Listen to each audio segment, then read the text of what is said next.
focusing on what matters to you and your neighbors. Welcome to Resistbot Live.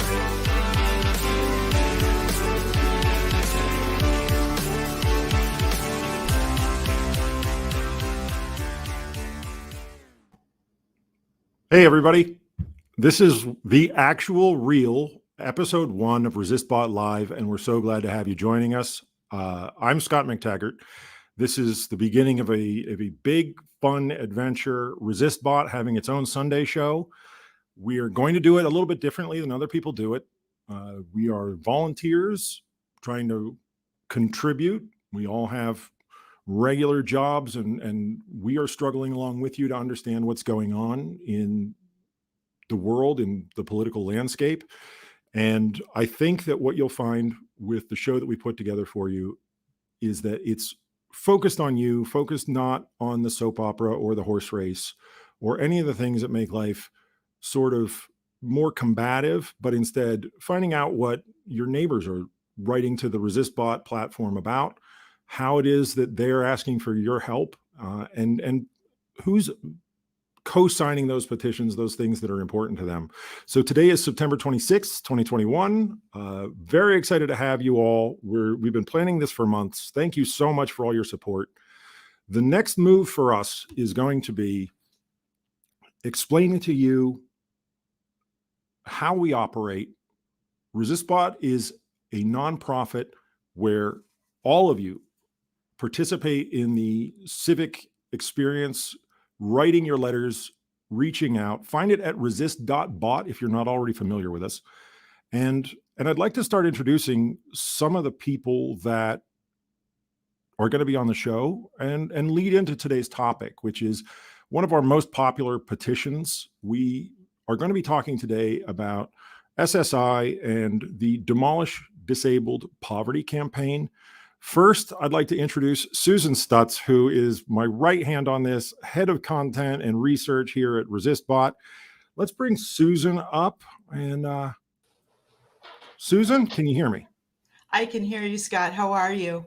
Well, I'm waiting for technology to betray us on the first episode, and I think we'll be all right. But, you know, I mean, we're just, again, volunteers with jobs trying to make a good show. And, you know, there's a fair amount of finger crossing going on over here. Where are you sitting right now? I'm sitting on fingers crossed right now, actually. It is appreciated. I am in the Treasure Coast in sunny South Florida. And as Scott mentioned, I do the content research writing for the bot. And today we're going to talk about SSI, the inadequacy of it, and the efforts to bring it up into the modern times. And it started with a petition by a user by the name of Matthew. And that petition has well over 73,000 signatures on it at this point from people all over the country who find it to be a very important issue, whether it's personal to them or not. And there's a couple of pathways towards solving the problems with Social Security insurance. And that is through the reconciliation bill that Congress is working on and through the Social Security Restoration Act. And we're going to talk a little bit about that today. Well, I'm really glad for the work that you've put in on the research here. It's important for everyone to understand the petitions come in and we don't pretend to be experts. Right. While we've been doing all of this, we've been talking about, you know, sort of like our job is to work with the audience and learn about the topic. We're going to do the best we can to facilitate a good conversation, bring in people that can comment on it. Really glad to have you here for the journey, you know, and all the writing and research that you've been doing. Just out of curiosity, how did you get associated with Resistbot in the first place? I started using Resistbot and started writing letters in May of 2017. And then I would take my letters, the volunteers at Resistbot would then take letters and submit them to the newspapers. And I had some really good fortune in that regard in the early days where my newspaper was fond of my letters, so they published them. And so I got an email from another volunteer named Donna, and she reached out to me and asked me if I wanted to be a volunteer. And so I jumped in and I started working on letters to the editor and submitting them to newspapers in every state in the country. And it kind of morphed from there. I worked on our vote keyword package, and then I worked on the COVID keyword package. And those were some pretty big lifts. I worked on those with other volunteers. And all along, I've been writing for the bot, doing articles on our website for our blog and doing research. And this was just the next best thing. I got the invite, from you to chat about it. And I'm super excited. It would have happened Super for you one way or excited. the other. It would have happened. You're very smooth on camera. Really glad to have you. Now, Thank you. I'm going to add somebody to our conversation here. Let's bring in Melanie Dion. I absolutely adore Melanie. She is a huge addition for us in understanding the liveness of this whole experience. Melanie, how are you? You are muted is how you are. I told you this is what happened. This is what I get for trying to be polite. Good morning. Good afternoon. Hey. Well, if it makes you feel any better, my knees have pushed my little desk contraption here a few inches out of place. So, there's yet another production thing to keep. I was the first one to make a production mistake, not you. How's that sound? I feel good about that. I feel better about myself in your misfortune. Don't say I never did anything for you. All right. I appreciate that. You've done plenty. So Melanie, the reason that I wanted you here is because you are one of the sharpest people on your toes when it comes to understanding sort of where is a conversation, how is it going. You're going to help us, like I said, lean into the liveness of Resistbot Live because you understand what the audience is saying, what it means. Tell us a little bit about yourself. Where are you sitting right now? How did you, sort of get familiar with Resistbot in the first place? I am currently broadcasting from Phoenix, Arizona. I'm a New Orleans native. I just evacuated for Hurricane Ida and decided I want to stay here until there's garbage pickup and things like that. So I've been here for about a month, and how I got I'd been aware of Resistbot because I love yelling at people and telling them what to do. So obviously, I've utilized it for letters, writing my congressman, things like that. So when you reached out to me, I was very excited because yes, I do bring the live to things sometimes. So I'm happy to help, happy to be a part. Take the credit. I don't know anybody who's sharper up on their toes. And I really needed that for this show, for someone to really know sort of, again, like what they read the first time they read it. What does it mean? And you're going to help us with what people are saying in real time. Yeah. And we're already we've got Ellen, who's a proud supporter, and she thanked you, Susan, for what you do. And Paula and Janie, they both, Paula says Resistbot rocks. Janie loves Resistbot. So if I mispronounce your names, please, I'm from New Orleans and we say things weird. So don't take it personally. I'm very sorry. I'm sitting in Western Pennsylvania. The accent here isn't anything to write home about either. None of the words sound the same anywhere in this country. So that's just, So I do want to invite everyone to engage with us live. If there's something that, you want to bring up as this conversation goes on and we get to the main topic of SSI and demolished disabled poverty, please just pop that into the comments. And between Melanie and our producer, we will get to as much of it as we can. Again, the great benefit of having this be a live show, at least for this 1 p.m. on Sunday portion of it, is that, if you have thoughts, you can put them right into the chat box and we can jump on top of them. I'm wondering if I might have Athena Foulet come to the stage. Please pick up a yellow courtesy phone. How are you, Athena? Great. How are you doing, Scott? How's it So going, glad you're Melanie, here. Susan? Hey. Thanks for having me. So I know you hate this. I know you detest being called this, but you said it like a long time ago and it stuck. You said, I've been with the bot from the top and I can't stop thinking about it whenever I think about you. And I remember way back when you were hand delivering the letters that Resistbot created into the offices on the Hill. Yeah, that was actually, it popped up as a memory recently. That's about 4 years ago last around September that we did that. And so it's funny, I actually do have experience being on camera for the bot. We were grabbing thousands of letters and charging into congressional offices to make sure that our constituents or the constituent voices are being heard by our elected officials. So happy to be here.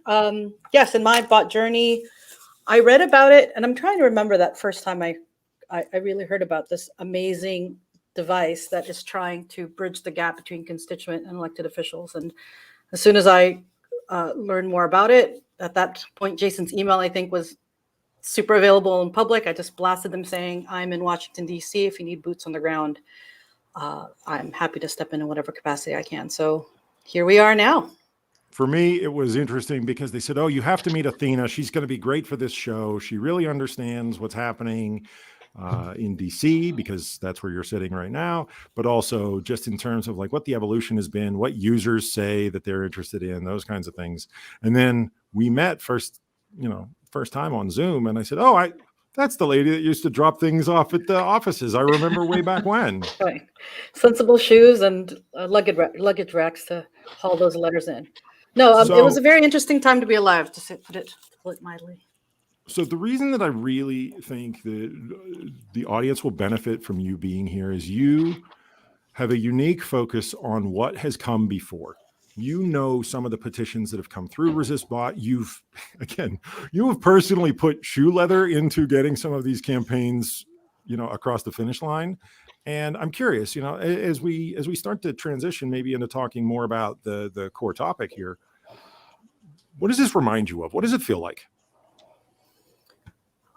I feel that oftentimes when these issues pop up, there's this tendency to like slam on the gas and then sort of back off a little bit. And Mm-hmm. I feel that Resistbot is unique in that as we're able to continue to remind people of different petitions that are really trending, as we're able to have that sort of immediate access to these audiences that are users who have signed up to receive these kind of updates, we are uniquely qualified to help organizations, organizers, and activists to really drive messages home in an efficient and timely manner. So in the case of today's topic, I think we have a real opportunity here to advocate and to shift messaging in an important direction. So I'm glad that the product of the Resistbot specifically is really as flexible and there's this Minutemen sort of metaphor that we use, in that this country is founded on this ability to sort of pivot and kind of change directions as necessary to be able to, live to the fullest aspiration of what we're supposed to be. So I feel the bot does that well, and being able to convene the voices who are leading these discussions is something that I'm really excited we'll be able to do now moving forward through this medium. So quick question for you, and then and we'll move on. When you were delivering and you've been talking to the people that are the change makers, was the feeling that normal people were really behind some of these letters, or was the feeling that like the normal people had kind of checked out, like the people with a life and, I don't know, let's say like a job and kids and errands and chores, whatnot? Do they feel like really the voters are engaged at this point on the Hill, or do they feel something different? So deliveries haven't really happened since the pandemic started. Like things are very tight up on the Hill at the moment, except on January 6th, where apparently they let anybody in. But anyhow, for as far as what it was like when I did do the deliveries, yes, I think I'm fortunate to have built a bit of a rapport and relationship with folks on the Hill. Definitely the security guards when we're walking in there with 5 boxes of letters to deliver. But what is especially powerful about the bot is that when you send in your information, your name, your address, you are a direct constituent. We make their lives so much easier to be able to know that this is we validate all of the users so they know their actual legit correspondence from constituents. And they were very grateful that it would be so organized, because I can hand them a stack and say, this is specifically about the Supreme Court. This is specifically about DACA. This is going to be specifically about that. And then, so yes, in some ways we did make the staffers' lives easier. And did we change minds? Yes, we have examples of representatives for sure saying that listing the actual numbers. I've received 2,000 blah, blah, blah numbers specifically on this issue from my constituents. So yes, I do believe that we have a reputation of like legitimacy and honesty when they know that we can validate our users. And I do feel that through the over 9 million users that we have, that we've definitely made an important, we've made some important strides in being able to have an issue and get that delivered in a matter of, like, I think the turnaround was 48 hours. We would turn on the channel to receive these messages on a particular issue, cut it off, I'd run to the printers, get it printed, and it would literally be on your senator or representative's table within 48 hours. And that was something completely new and exciting. I can't help but smile every time you mention 9 million users. That makes me happy every time I hear it come across my eardrums. So for me, I am most impressed just the fact that those normal people don't have to spend as much time typing. So think about the life cycle of this very quickly. Like, you become aware of an issue, you become aware of how it impacts you. Where do you square up time to sit down, figure out where to address, compose, edit, send? A lot of times I feel like things really don't get the response from what I would call like normal people, because you have to remember that you want to do that when you get home, and then you actually have to make time for it. And again, you have a job, and you have maybe little humans at home, and you have, pets as well, and there are all different kinds of things that are pulling at your time. So I'm really excited about that.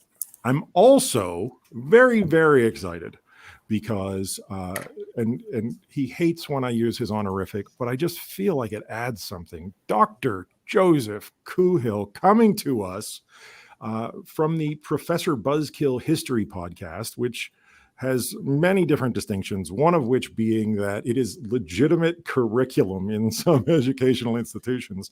Let's bring Joe onto the screen. Joe, I promise I won't doctor you to death, but I don't have my doctorate, so I'm super cool with it. I love the fact that you have this, and frankly, like, I feel a little bit more credible as a result of you being on the screen now.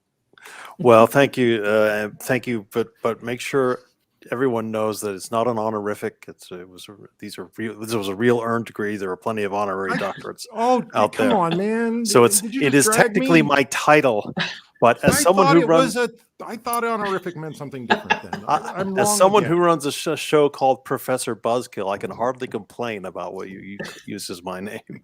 All right, but I already feel like I'm just not measuring up to my panel, and that's not great. So I'm curious, Joe, how long have you been studying history? How long have you been teaching? I'm curious, sort of like, give us an idea of how deep you've gone into the topics that we're going to be covering on the show. I've been studying history for over 30 years, maybe 35 years. I've been teaching for 25 years. And I come to this partly as someone who, for my professional training, did modern European history. But now with my show over the last 6 years, I've had to dig into a great deal of modern American history. And I'm sort of rediscovering my own native land through my podcast and through the work that I have to do for the podcast. So I'm much more energetic and much more interested in these topics than I think I would have been if I hadn't gone to the popular sphere and tried to run a podcast. Let me just say quickly, Scott, that and to everyone on Resistbot, that this is one of these things that I've been following Resistbot for a long time, obviously, but it's one of these things that we in academia like to tell our students about, because what we want them to try to avoid is staying in the ivory tower. So getting out and getting involved is extremely important, and this just makes it so wonderful. But the other thing, which most of you may not think about, is historians are so grateful for the act of petitioning over the past however many centuries. And the act of petitioning through Resistbot is something that historians in the future are going to take very, very seriously. It shows us what people are preoccupied with. It shows us what they're passionate about during certain decades, during certain centuries. So as a historian, witnessing the process of this accumulation of evidence is absolutely fascinating and wonderful for me. I'm glad to have you here. I'm wondering if you can start us off as we start heading down into the actual petition and topic of the week, which is SSI and the petition that we had. Melanie, if you wouldn't mind, Sure. give Joe a rundown of what that actual petition sounds like that came from Matthew Cortland, who is a Resistbot user. Let Joe know what the actual text of that petition sounds like. Sure. And speaking of, because we're already getting some questions in, we've got Christine, while we were talking, who noted that she feels powerless and she's interested in knowing with Resistbot how many active users there currently are right now. And Castleberry has given us thanks for our hard work and for considering our neighbors as people rather than just numbers. So we're already, and so the bill that we're reading right now, Susan mentioned earlier, we've already got 73,037 signers. We're looking for 75,000. So it's only 19, we're just short 1963. So we're making good strides. And this is what the petition reads. Almost 8 million Americans rely on SSI to meet their basic needs. But for nearly 50 years, public policy has forced those seniors and disabled Americans to live in poverty. I urge you to include in upcoming recovery legislation the long overdue improvements to SSI that President Biden campaigned on. Increase the maximum amount that SSI will provide a disabled beneficiary to live on to at least 100% of the federal poverty line. Currently, SSI provides a maximum of $794 per month to live on, which is far below the cutoff of the federal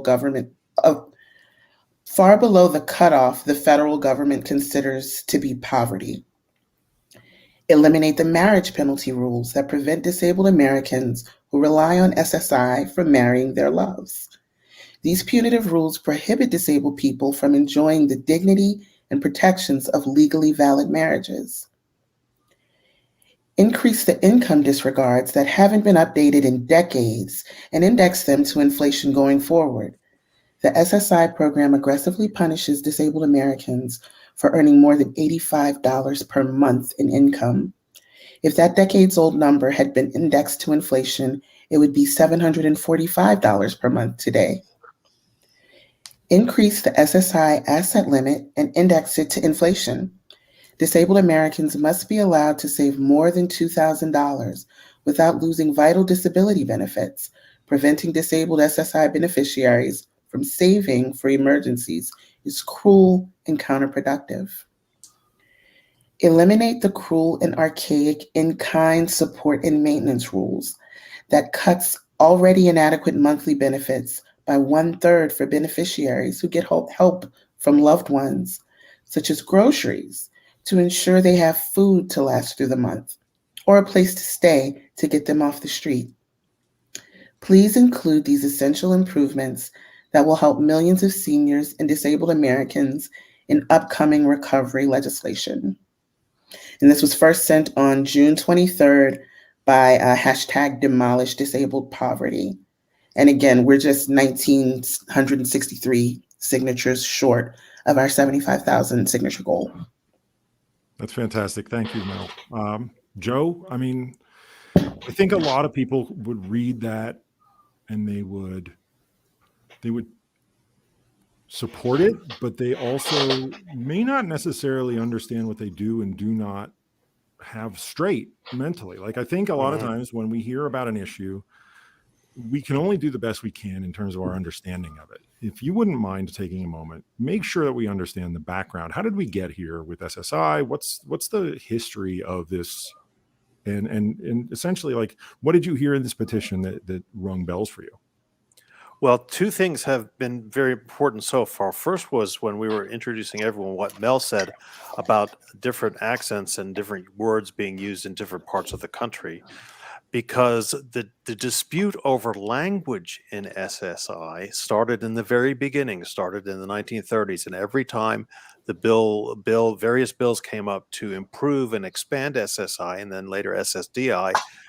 The questions about what does the word unemployment actually mean? What does disability actually mean? And trying to define disability and trying to define unemployment and try to define support the problems were vast because different regions, different people from different backgrounds believed entirely different things about what the government should do and how it should go about doing it. The second thing is in the petition that the poverty line language keeps coming up.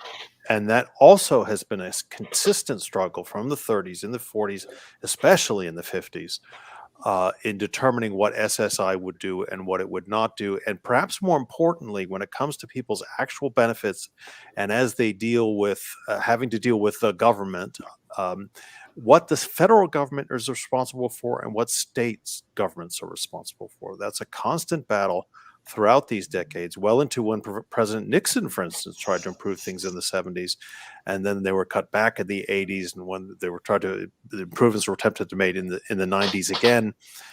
There's all the legislation and the reform movements within the Congress, right, are always one or two steps behind. Right. So every time they've passed a law or passed an improvement or an amendment or reform, it's often addressing the problems of 10 years ago, not addressing the problems of whatever decade they happen to be in. It's a constant struggle in American political life. It's a constant struggle in attempting to push to have reforms to the government. And it's a very constant and in many ways disheartening struggle between state governments and the federal government. I could go into the details of when things happened in the 30s, 40s, and 50s, and even up to the 90s. But I think it's more important to realize that almost everything that you've been talking about so far, all these issues have come up again and again and again each time SSI or SSDI or any of these other reforms is debated in the halls of government. And by government, I should say the halls of governments, because we have to remember that we are in the United States, we are governed by lots of different, governed at lots of different levels, and they usually don't agree with each other.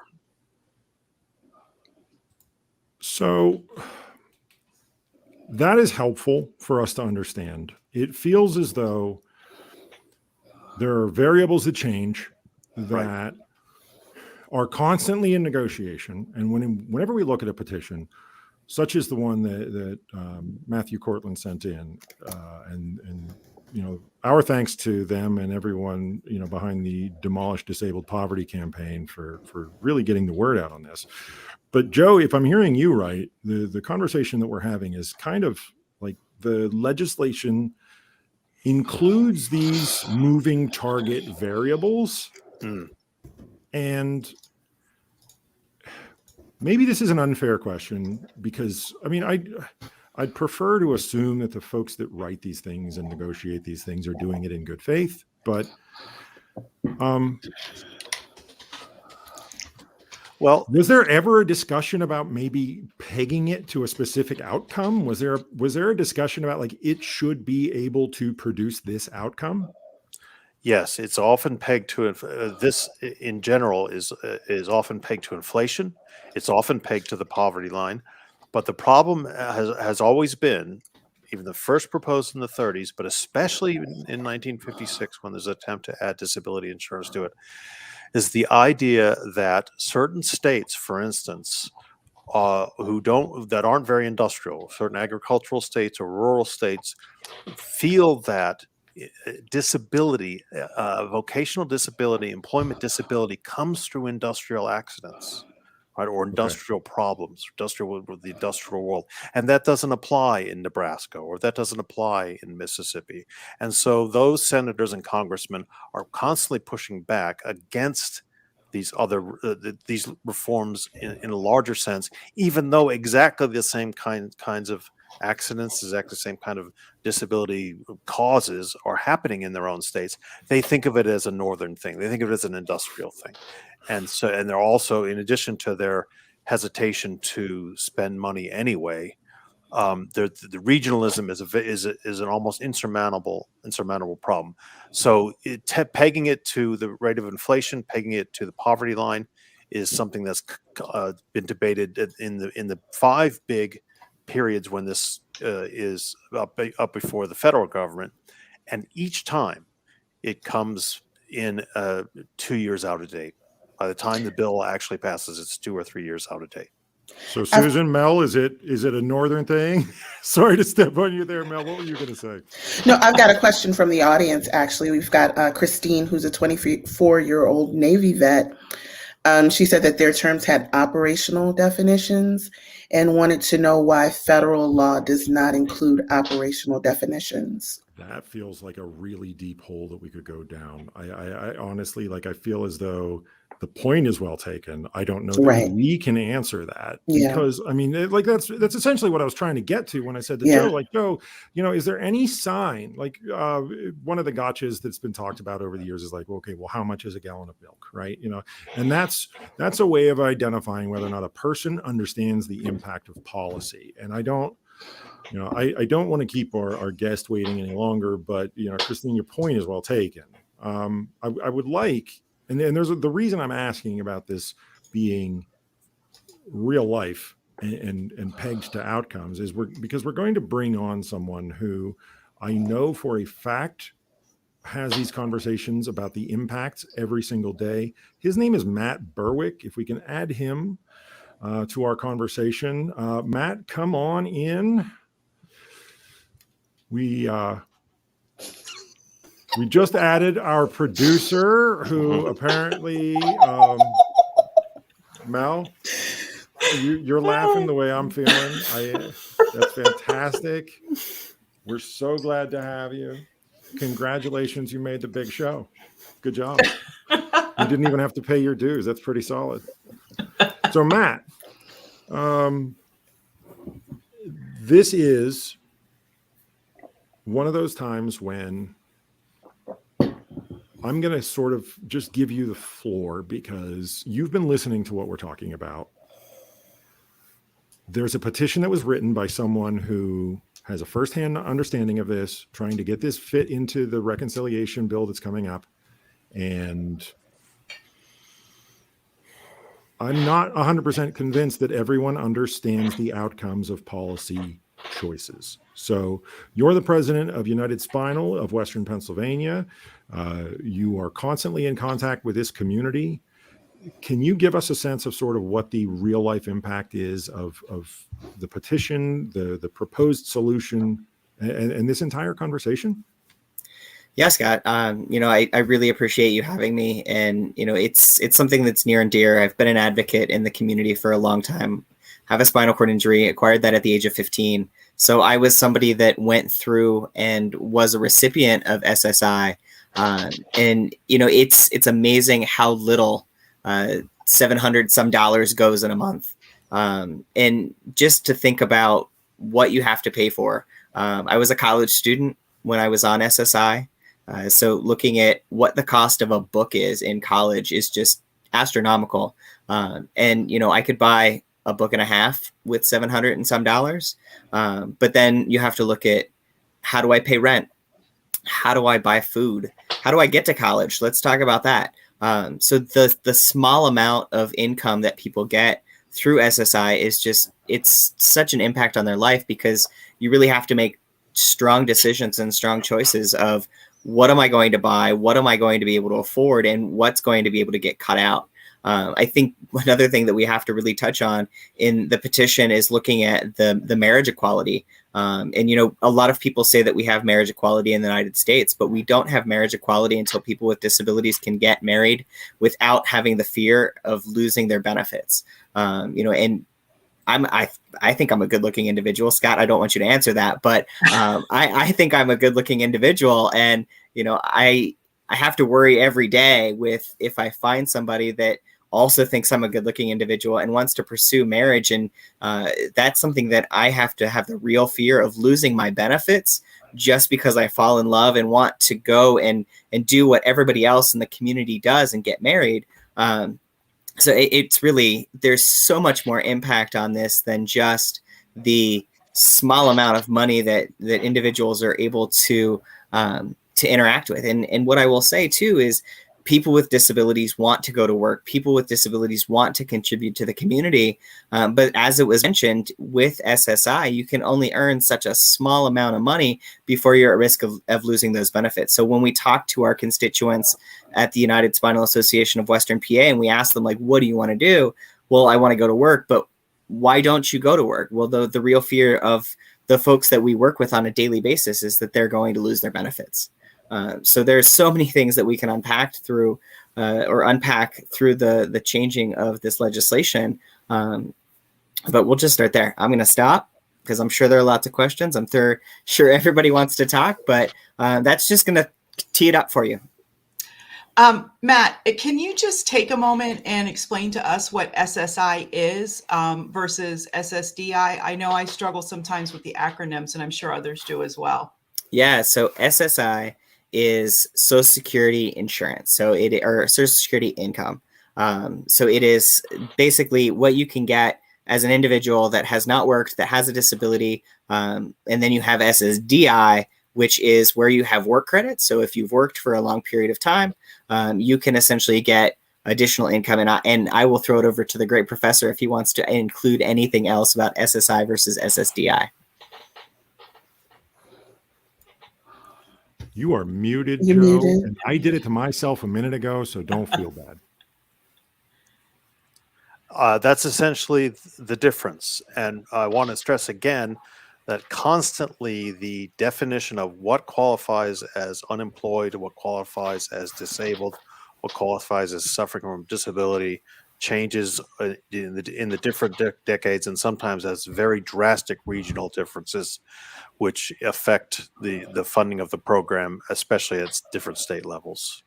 I want to throw in the other thing too, which is, Matt, I think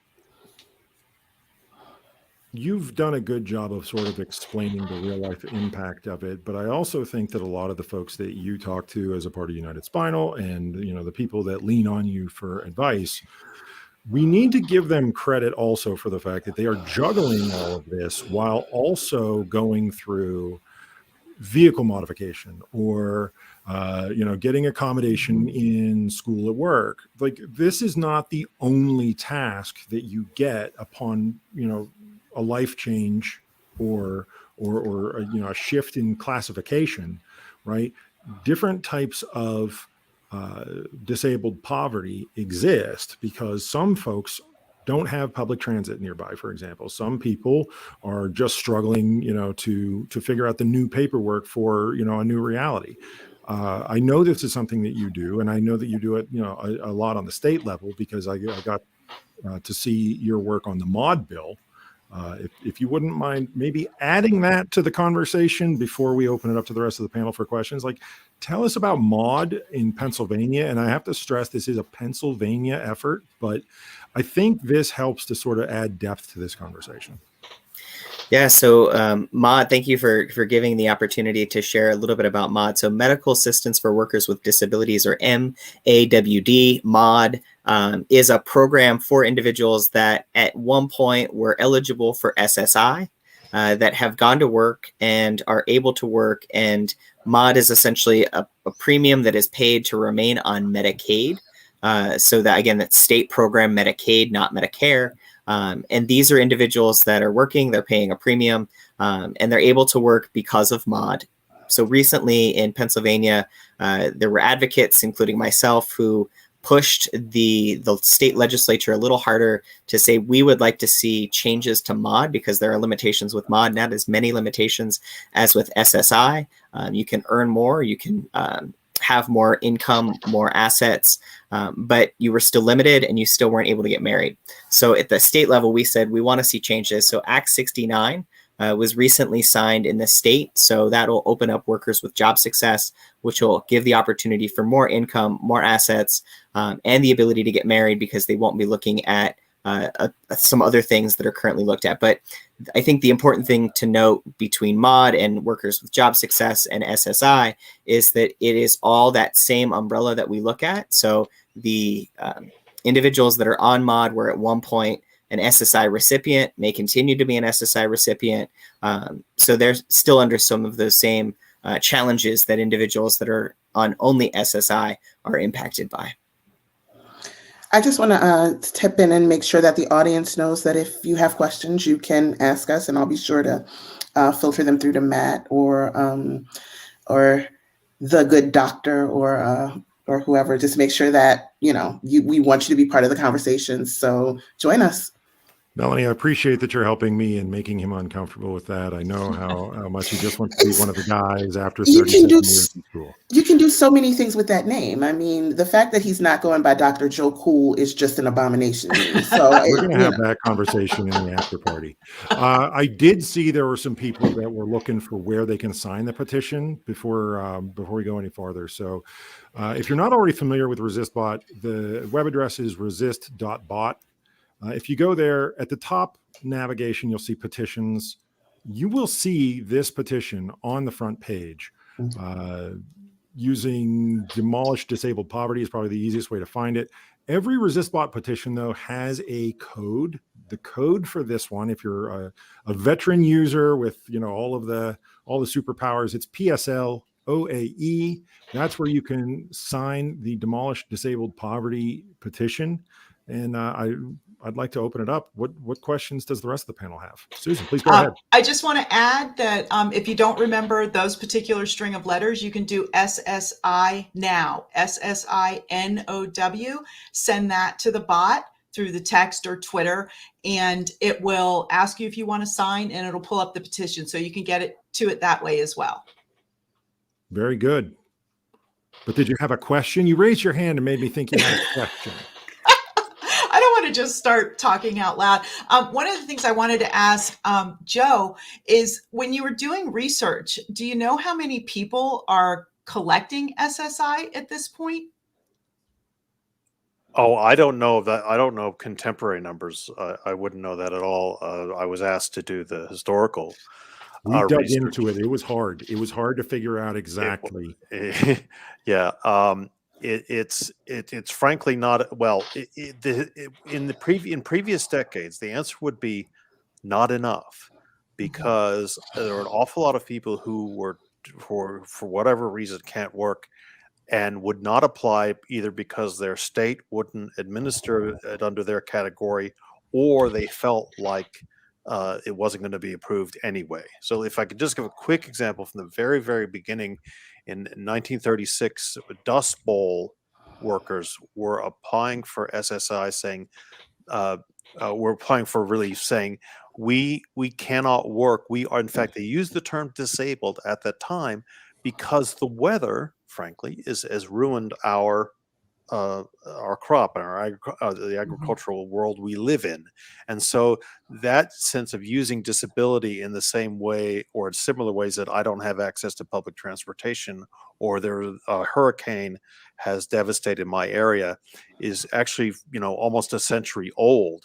But also almost a century old, and this also determines numbers, are people in other states, especially congressmen and senators from other states, saying, well, that doesn't count as a disability. You were not injured on the job. You're not injured in a factory. The luck of the draw or anything like that means luck of the draw or act of God is not going to be covered by SSI or by the government. So it's a constant problem. And it's always driven reformers crazy. So we were able to pull up broadly who received benefits from programs administered by the administration, and we can see how many were newly awarded. We can drill down into this and get broad strokes of the numbers, Susan. But this is where it kind of gets foggy, because there are different types of programs and different kinds of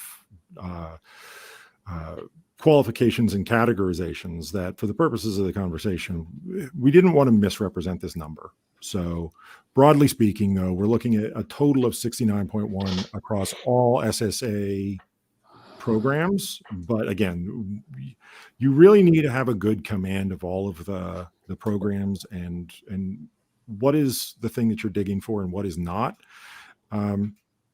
I think, and this is kind of towards the spirit of what we've been doing with the show, I'm most interested in the conversation about Matt and people like Matt, and then Matthew that wrote the petition, who is a different Matt, just a coincidence there, talking about things like, well, I don't know if I can actually buy a textbook, or I don't know if I can get married. Mhm. And by the way, Matt, I feel compelled that I should tell you, it's not just about whether or not someone finds you attractive, but I feel like we should tackle this in a separate podcast, in a separate live stream, a different time. Happy to come back, Scott. Well, you know, I laid in wait for the right moment to bring that back. So while we discuss this, though, like I'm curious. My big burning question is the people in your orbit, the people that you are directly talking to on the daily basis, right? What are the top notes of those conversations? What do they say to you when they first get the flurry of papers of, oh, well, here's SSI, here's how you fill it out, here's the office you need to go to? Like, what are the immediate knee-jerk reactions from those people? So I think it's amounting to a full-time job, having a disability and trying to figure out the paperwork and the process. And even when you get to become an SSI recipient, the limitations that you have, it's literally juggling 12 different things at the same time. And oh, by the way, these are people with disabilities as well. And they have to think about home and community-based services. They have to think about going to their doctor's appointments. And oh, I don't want to figure out, or don't want to try to figure out, or can't figure out, what is earned income versus unearned income, and how does that impact my ability to be an SSI recipient? And does the $20 that my grandmother gave me for Christmas count towards my income, or is that counting towards what SSI is going to be looking at? So really it becomes a full-time job, just balancing SSI recipient, being an SSI recipient, and figuring out what your life looks like at that point. So I think that's really where it starts, is the amount of paperwork just for $700 and some a month is, I'm going to use the word ridiculous. We're getting some feedback from the audience. Christine's sister had been receiving SSI for 40 years, one of her aunts passed, left her an inheritance, and now she's disqualified from benefits and doesn't know what to do. And I'm imagining that she's not the first, won't be the last, who's just kind of, because after that you're kind of left floundering for what comes next. Because I would imagine even with an inheritance, even if it's temporarily sizable, does that mean that they have to, once that's exhausted or whatever, go back through the whole process again? Well, and to that point as well, I know that, even if the inheritance is not sizable, my understanding, just from in different things that I've read, is the amount of savings you're allowed to have is $2,000. $2,000. So, so even if you do get $20 a month from grandma, your ability to save that over time, at some point, that little tiny savings can cut you off from benefits. And I understand that that's a big push, is to raise that. And so that you can have some kind of rainy day fund or a gift from a family member to use for a future expense. It always gives me the feeling that it's just enough to keep you under. You're never supposed to be okay. It's almost like the programming is to make sure you remain othered and never have this full quality of life, just because of, by definition of being disabled, you're not supposed to be doing well. And it's kind of sick. And I agree. I think, I think it flies in the face of what the purpose was when Social Security insurance or income was created, was to keep people out of poverty, but yet the benefits that they receive keep them below the poverty level. So, it flies in the face of its creator's intent too. Yeah. Can I just jump in here when we talk about things like the creator's intent? And because there is you're absolutely right. There is a very strong purpose behind these things to keep people above the poverty level. That's the creator's intent. But what happens when the legislation is passed, and then even worse when it trickles down to the state level, is this constant flow of keeping people othered. I think the othered is exactly the way it is 100%. described. And just one more historical point, if you're lucky enough, so to speak, to be born in an Episcopal, for instance, community where there was, I'm saying this is the history now, where there was a lot of support for disabled things or unemployment or all kinds of things through your Episcopal church or what different kind of churches, that was wonderful. And often in the 50s, especially, depending on, again, what state you lived in, they didn't ask, okay, are you receiving benefits from your church or receiving benefits from any private organization, whereas other states did. And so there's nothing. One of the just most distressing things about all this is there's nothing American about it. We live in these 50 different little fiefdoms. And it's just so if you're lucky enough to be born into a family that belongs to a church that has a good support and that doesn't report that support to the government, then fine. And the second thing is a constant complaint among witnesses brought before these congressional committees, especially 50s, 60s, and 70s, is that all these regulations and all these limits and all this othering. I just can't stress how important that othering is. They don't use the term othering back then, but what they say is it's encouraging us to be dishonest about any help that we're receiving, or try to hide it. We're trying to tell you what's going on, and every time we say that I got $100 for Christmas rent, the penalty is not worth. It's not worth being honest, and that's a testimony from people from 50, 60 years ago, and it's consistent throughout. Matt, last question for you, and thank you for your time.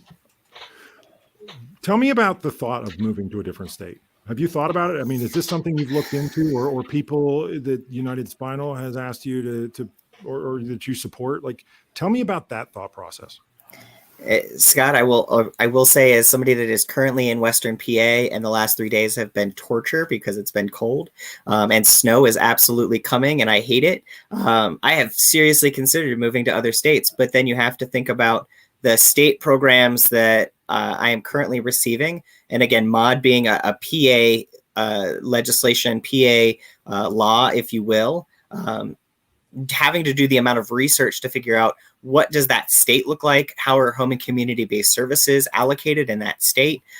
There is no equity across the 50 states of what it looks like to be a person with a disability in Pennsylvania, Florida, Arizona. I think I got everybody's state in there, DC. So, it really is, there's no chance of moving unless I want to just cancel all of my benefits and start over at zero in my new state. Great. But I'm not moving anytime soon, Scott. So we will see you in person soon. Well, at least it's much, much easier to get a job when you're disabled. Of course. Thank you for your time and your care with us in understanding this, that is not our daily life. We appreciate you being our very first guest here on Resistbot Live for the real shows. A little quiet applause for you so I don't do it into the microphone and deafen everyone that's listening. But thanks for making your appearance. Absolutely. Happy to represent Pennsylvania. Thanks, Matt.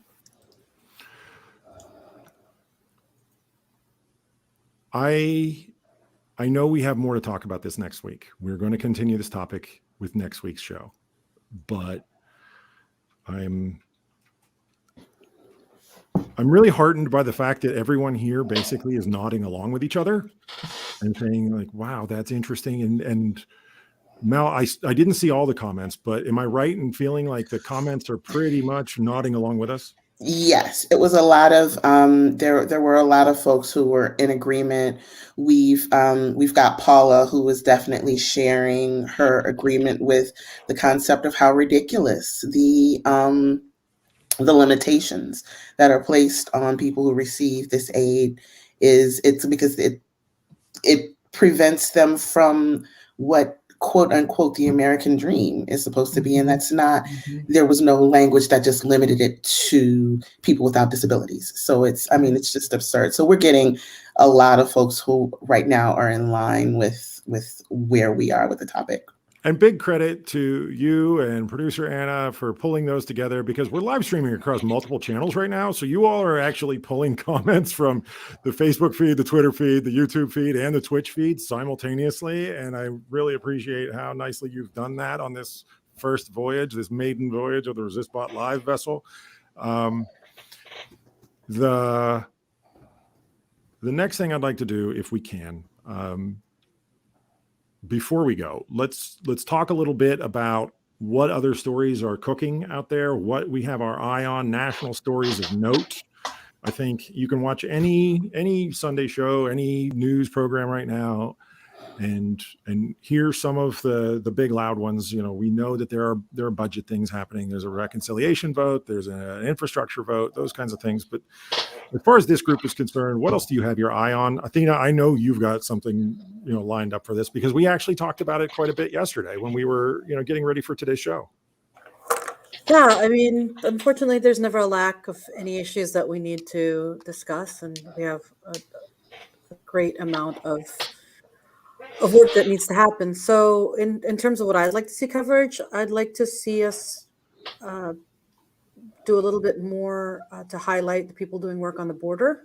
I think the crisis with what's happening with Haitian migrants who are attempting to seek asylum and their effective deportation to Guantanamo is a problem. So I think we should definitely try to get some experts to share some thoughts on that, and what can we do as Americans to, you know, make sure that asylum is a human right that is granted to those seeking it. And it's a international law that we all signed together. You know, this group here, we do content meetings. I really feel as though we originally planned on talking about the line 3 topic after we were done with demolished disabled poverty, but I really feel that we should move up the immigration and asylum discussion so that that's what comes next, especially given what you just mentioned about the Haitian migrants that are, according to just what little I'm exposed to, what I'm able to read, it seems as though they have filed for asylum and have a historical sort of track record that they don't always get equal treatment when compared to people coming from other places. And I do think that that should be part of our asylum and immigration conversation. And I'd like that maybe to be our second topic. So that's what I would like for us to talk about in our upcoming content meeting. Other topics that people are keeping their eye on right now in the national news that everybody would be able to tune into. Anything? Well, if I may just jump in and continue this theme I've been hammering home, is that this problem of regionalism and the problem of different rules in different states, the whole problems of the electoral, the new electoral discrimination that's been going on in different states in the country is just shocking, and it's a serious problem for political scientists, for historians, and we're all of us from all sorts of political stripes within those two professions are just in shock that these things are happening. And again, it brings this question up to me: what does it mean to be an American? Because being an American in New York is, and being able to express yourself politically is an entirely different thing than being an American in Texas now and going forward. I agree with that. I agree. Voting, and that, interestingly, what I've seen is how COVID is so interrelated with the voting legislation and the border issue, and how that ties into. I think we're going to see that in a lot of other issues and concerns too, how much COVID plays a part in those topics. I agree, and I think kind of tying in with both Susan and Athena, and how even with this border crisis with Haitian migrants, how I think it was Jen Psaki who was like, well, this isn't a great time to come. It's never a great time to seek asylum. So we need to discuss why there are different rules applied. I think it kind of ping pongs with all of you, why there are different rules depending on who needs the aid. So I think we should really, I'm looking forward to covering all of that. Corey No, Bush you bring up something interesting right there, in just the fact that you can definitely see not everyone who you would think would be aligned on a topic is not aligned on it. That's what was interesting about Jen Psaki's comments to me. Mm-hmm. Sorry, I Oh, stepped.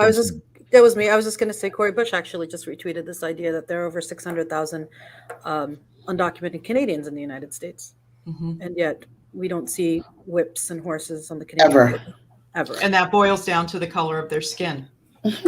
So And just the fact that I'm looking at whips and horses in 2021 is mind blowing, and them focusing on, well, we're not going to use horses anymore. Like, are you going to be right? Like, are you going to have That's whips outside of a Chevy half ton? Like, I don't Mhm. care about the horses. Right.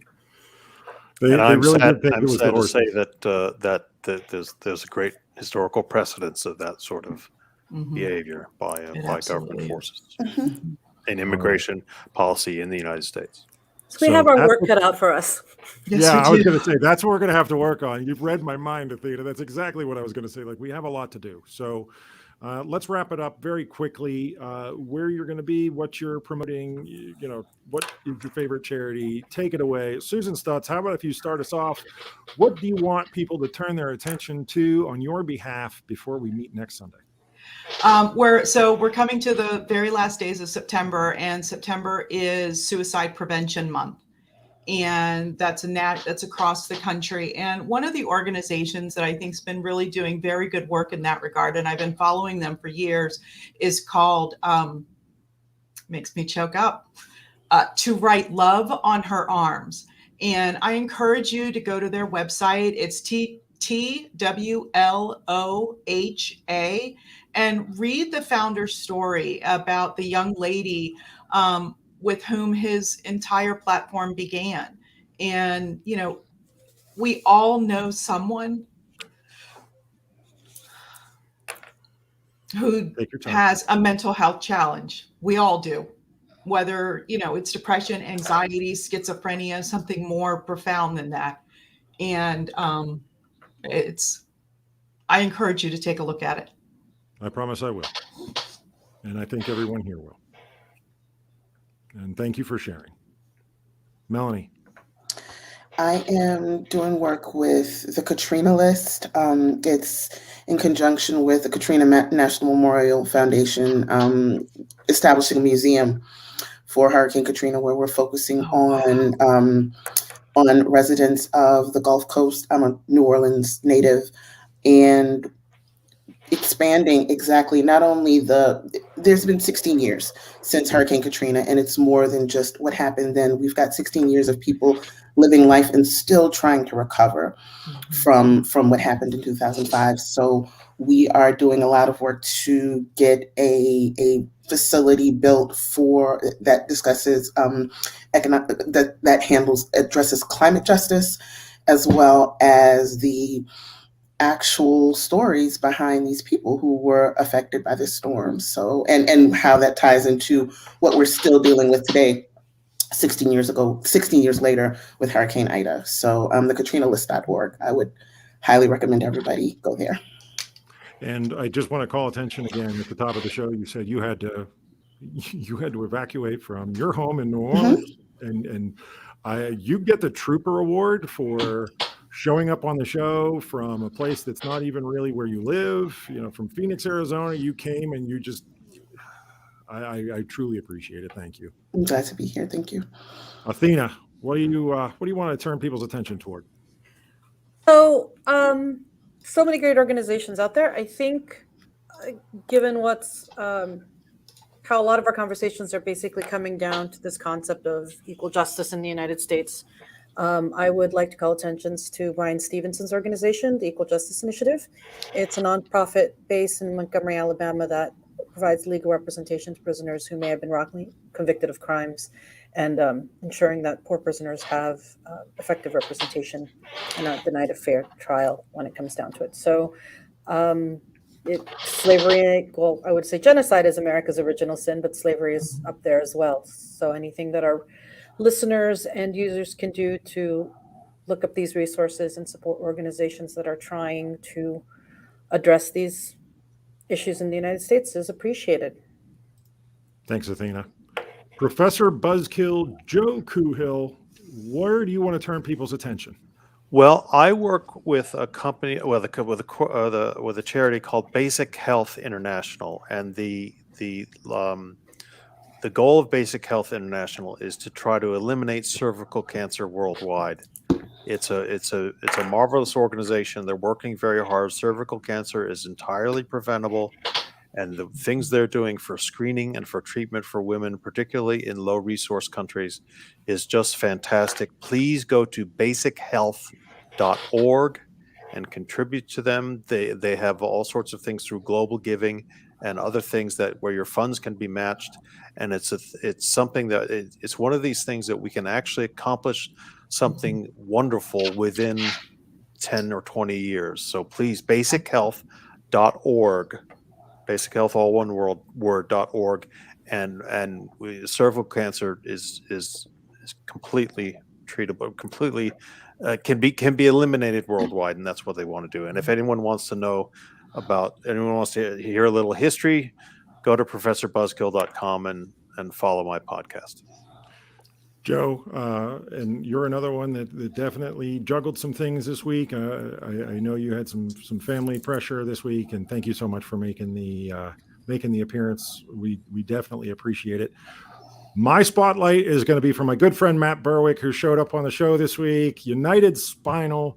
Actually, is Matt still in the green room? Put him up. Matt, why don't you take my plug? Let's talk about United Spinal just for a moment. Yeah, thanks, Scott. So United Spinal, great organization for people with spinal cord injuries and diseases of the spinal cord. Our national organization, unitedspinal.org. You can find more information about the Western PA chapter or Western Pennsylvania chapter. You can follow us on Facebook and just search for United Spinal of Western PA or USAWPA is where you can find more information about us. All right. That is our panel. This is our show. I want to thank everyone for tuning in. Another quiet applause for getting through here. We all survived the experience. I think the conversation was useful. Hopefully, if it wasn't, someone will yell at us and let us know. But again, I said this at the early go. We're not experts. We are trying to learn these topics. We're trying to be of service. Everyone here has a job and has a career and a path that they are on already, but we believe in Resistbot. We believe in what's going on around this organization. We would encourage you, if you'd like to join us, pop into resist.bot. You can volunteer, you can donate, and by all means, text resist to 50409. If you have not done that already, you are missing out, and you've only got probably half the story, because the journey starts with how easy it is to actually reclaim your country, to be engaged and still manage all of the other commitments that you've made. Again, the job, the kids, the pets, the chores, and the dry cleaning that needs to be picked up are all completely balanceable when we've got a slicker user face to government, and we can track sort of what our neighbors are interested in, what's going on. Producer Anna, if you would be kind enough to give us the outro, let's say goodbye.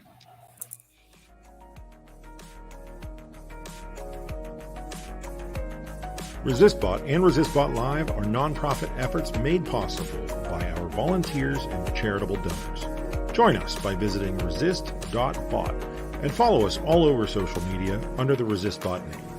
Technical production for Resistbot Live is managed by Chris Erickson, with help from Jesse Peters and Anna McTaggart. Contributors appearing on the show include Susan Stutz, Athena Foulé, Melanie Dion, Dr. Joseph Kuhill, Christine Liu, and me, Scott McTaggart. Every installment of Resistbot Live begins as a live stream at 1 p.m. Eastern Time on Sundays on YouTube, Twitch, Facebook, and Twitter. If you miss the live stream, video replays are available at those same destinations. Audio replays are available wherever you get your podcasts. The music at the beginning and end of the show is provided by the artist, Punch Deck. The opening track is called The Sound Consumes. This track is called Persistence. Both tracks are available for purchase and download at punchdeck.bandcamp.com.